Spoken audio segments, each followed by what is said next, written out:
এই তো শুটকিটা কিন্তু একদম ভাজা ভাজা করে নিছি, একদম দেখছেন একটুও পানি নাই, আর তেল ভেসে উঠছে। এখন হচ্ছে যে রসুনগুলা দিয়ে দিব।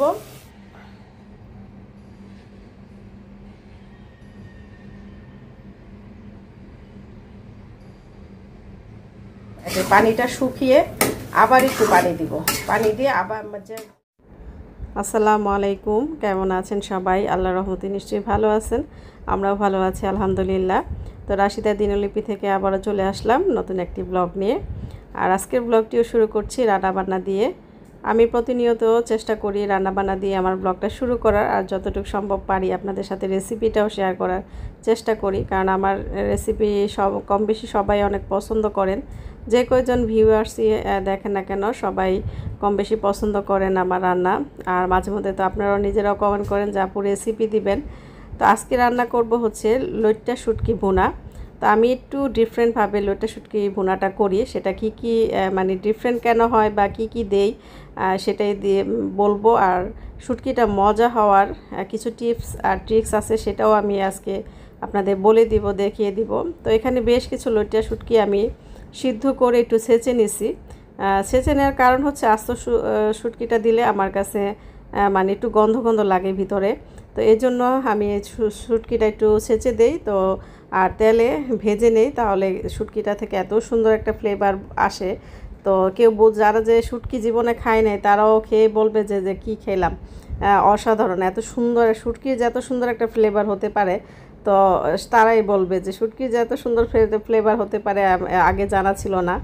তো আমার শুটকি হাতের রান্নার শুটকিটা সবাই খুব পছন্দ করে, এটা প্রায় অর্ডার আসে। তো দেখতে থাকুন, আশা করি আপনাদের কাছে ভালো লাগবে। শুটকির একটা কাঁচা কাঁচা একটা গন্ধ থাকে না কিরকম, ওই গন্ধটা চলে গেলে ভাজলে ওই গন্ধটা চলে যায়, আর শুটকির একটা সুন্দর গন্ধ আসে। তো এইভাবে ভেজে তারপর হচ্ছে আমি এখানে কিছু আস্ত রসুন দিয়ে দিলাম, আস্ত রসুনের কোয়া আর কি, যেগুলো একটু বেশি বড় কোয়া ছিল মাঝখানে একটু ছেড়ে দিচ্ছি। আর আমাদের দেশি রসুন হলে ওটা মাঝখানে কাটতে হয় না, আস্ত রসুনটাই দেওয়া যায়, আস্ত কোয়াটা ওটা দিলে কিন্তু আরও বেশি মজা লাগে। এখন 2-1 মিনিটের মতো এই রসুনটা ইয়ের সাথে ভাজবো, শুটকির সাথে ভাজবো। এখানে একটু বড় করে কেটে নিচ্ছি, আর এখানে কিন্তু একটু ছোট করে কেটে নিচ্ছি, চিকন করে। এখানে বেশি দেই নেই, অল্প কয়েকটা কোয়া দিছি, 4-5টা কোয়া একটু কেটে দিছি ছোট করে। আর এটা আস্ত একটু বড় বড় রাখছি, এটা আস্তে আস্তে থাকবে, খেতে ভালো লাগবে, আর ওইটা চিকনটা একটু গলে গলে যাবে।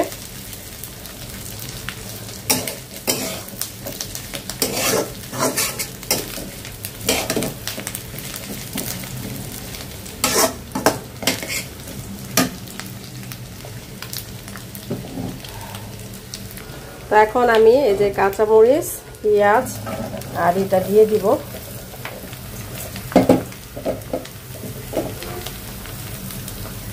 এখন হচ্ছে এটা একটু ভেজে নিব আমি কয়েক মিনিটের মতো। এই পেঁয়াজটা কিন্তু আবার একটু ভাজবো তেলের সাথে, তারপর হচ্ছে বাকি মশলাগুলো দিব।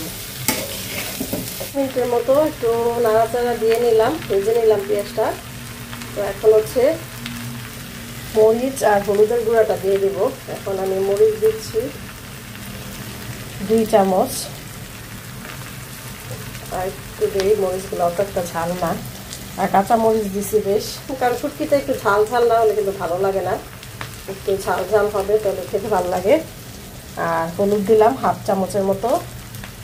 আর হচ্ছে এখন লবণ দিয়ে দিব, লবণ 1 চামচ দিলাম, পরে আবার দেখে দেওয়া যাবে। আর শুটকি কিন্তু একটু কটা কটা হয়ে গেলে কিন্তু আর খেতে ভালো লাগে না, তো লবণটা বুঝে দিবেন।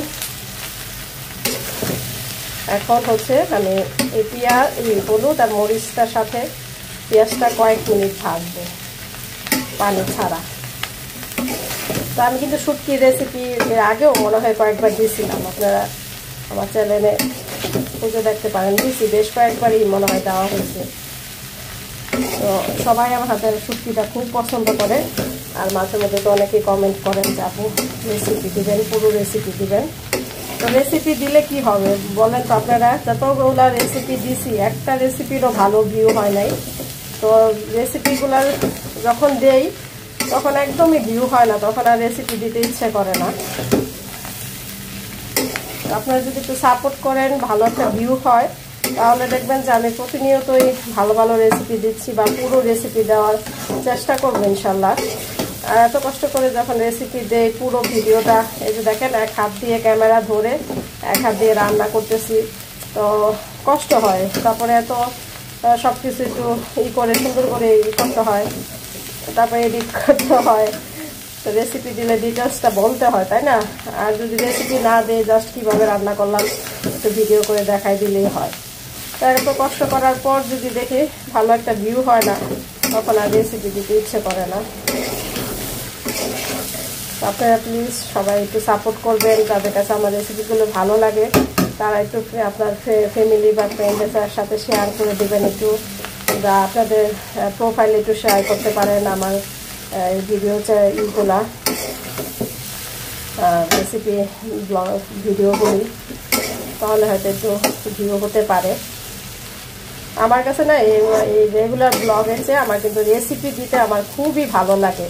মানে যদিও কি একটু কষ্ট হয়, কিন্তু আমার কাছে রান্না বান্না ভিডিও দিতে আমার খুব ভালো লাগে। কারণ আপনারা দেখবেন আমার অনেক আগের প্রথম দিকের ভিডিওগুলো সব রেসিপি ব্লগ, বেশিরভাগই রেসিপি দিয়েছি, রেসিপি দিয়ে কিন্তু শুরু করছিলাম। আমার ডেলি ব্লগের চেয়ে এরকম রেসিপি ব্লগ দিতে বেশি ভালো লাগে, রান্নাবান্নার ভিডিও দেখাতে ভালো লাগে। তো আপনারা যদি একটু সাপোর্ট করেন তাহলে কিন্তু আমি পুরো রান্নাগুলি কিন্তু দেখাই। তো অনেক কথা বললাম, কিন্তু ভাজা ভাজা হয়ে গেছে। হলুদ মরিচ দেওয়ার পর বেশ কয়েক মিনিট কিন্তু আপনার এই শুটকিটা এভাবে ভেজে নেবেন পানি ছাড়া। একটু জালটা কমাই নেবেন যেন নিচে লেগে না যায়।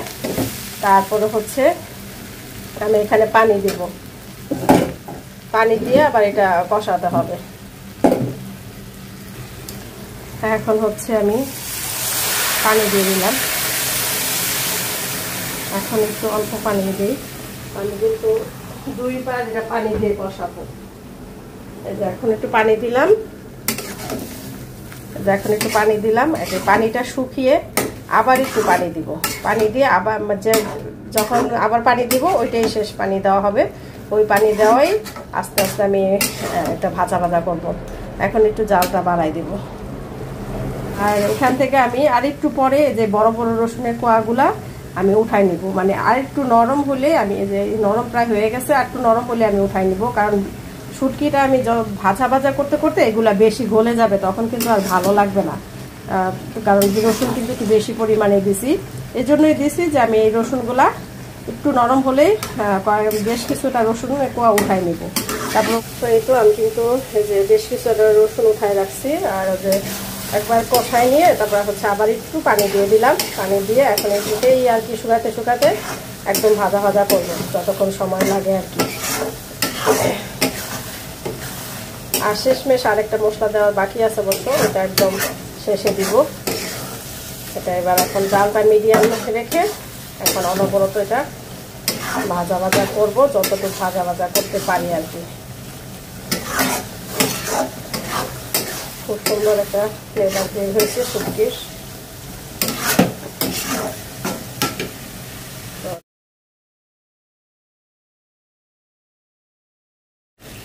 এই তো শুটকিটা কিন্তু একদম ভাজা ভাজা করে নিছি, একদম দেখছেন একটুও পানি নাই, আর তেল ভেসে উঠছে।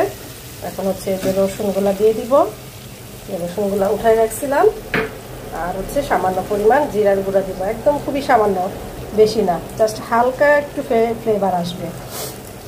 বেশি দিলে কিন্তু জিরার গন্ধ লাগবে আর শুটকির গন্ধটা কিন্তু পাওয়া যাবে না। খুবই সামান্য পরিমাণ, মানে আমি হাফ চামচ এরকম দিলাম।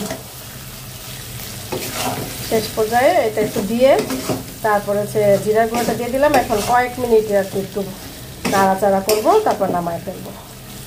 দেখুন এখন কিন্তু রসুনের কোয়াগুলো একদম আস্তে আস্তে আছে, আর হালকা হালকা মানে নরম হয়ে গেছে, যে নরম হয়ে গেছে। তো এই রসুনটা ভাত দিয়ে আসে, শুটকির সাথে ভাত দিয়ে খেতে খুবই মজা লাগে।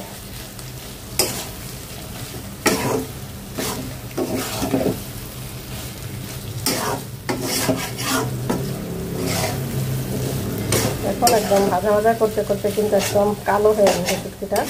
শুটকিটা দিয়ে যত ভাজা ভাজা করবেন তত মজা লাগবে।